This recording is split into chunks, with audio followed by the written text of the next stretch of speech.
During my middle and high school years, I personally hated standardized tests.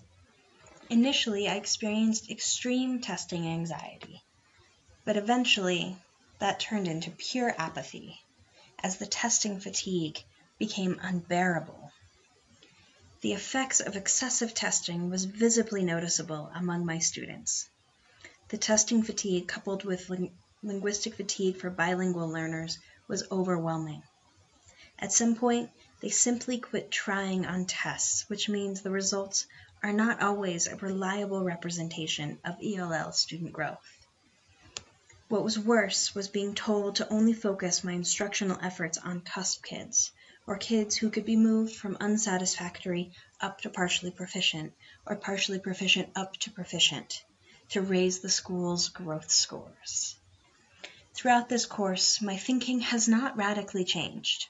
Assessment is important to guide pedagogical decisions, but testing has become too overused and is unfairly biased in favor of native English speakers. Standardized tests are emphasized as a great equalizer, but they are ultimately gatekeepers, which only serves to protect and expand the opportunity gap despite national, state, and district insistence that education policy is focused on providing equitable access to language and content development for bilingual learners. However, the traditional assessments do not account for the limitations in accurately assessing bilingual learners and have no sympathy for testing anxiety or life's hardships. Like being forced to administer the TCAP the day after we found out one of our students was killed in a car wreck over the weekend. As I look at the current state of affairs, the avenues and need for advocacy of diverse learners is tangible. The opportunity gap is not going to shrink without radical change. First, I will continue to be more vocal about ending the myth that education is the great equalizer until there is true equity in instruction, resources, opportunity, and in assessments.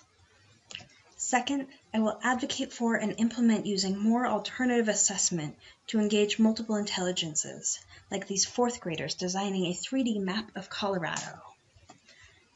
Third, I will challenge all deficit paradigm language because learning English is not a disability, and lower test scores does not mean a lower cognitive ability.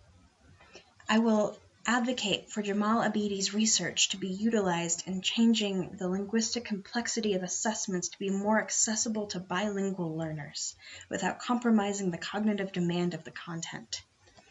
And finally, I will always teach my students that their greatest competition is themselves, and seeking new ideas is way more important than achieving a certain GPA or test score.